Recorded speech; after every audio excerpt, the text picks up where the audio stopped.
December 25, 1924, sa Jinjiang, Xiamen, China. Lumaki siya sa isang mahirap na pamilya at nagkaroon ng simpleng pamumuhay sa kanyang bayan. Dahil sa hirap ng buhay sa China, napagdesisyonan ng kanyang pamilya na lumipat sa Pilipinas noong 1936 upang maghanap ng mas magandang pagkakataon. Sa kanyang kabataan, nagtinda si Henry ng sapatos at iba pang gamit sa isang maliit na tindahan sa Manila. Matapos ang ikalawang digmaang pandaigdig, sinimulan niya ang isang tindahan ng sapatos na tinawag na Shoe Mart noong 1958. Ang kanyang tiyaga at sipag ay nagbunga, at ang kanyang maliit na tindahan ay lumago at naging isang malaking retail chain na kilala ngayon bilang SM.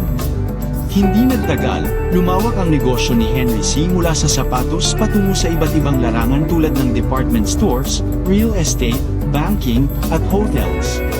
Ang SM Group ay naging isang higanteng conglomerate na may mga mall sa iba't ibang bahagi ng Pilipinas at maging sa ibang bansa.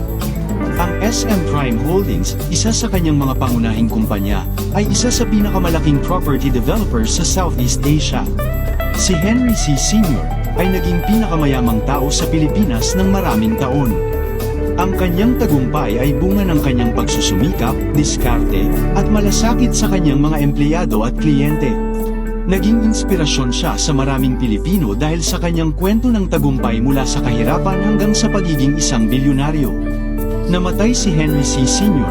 noong January 19, 2019, sa edad na siyang 44. Iniwan niya ang isang malaking pamana hindi lamang sa kanyang pamilya kundi pati na rin sa mga Pilipino na kanyang natulungan at naimpluwensyahan sa pamamagitan ng kanyang mga negosyo at philanthropic endeavors.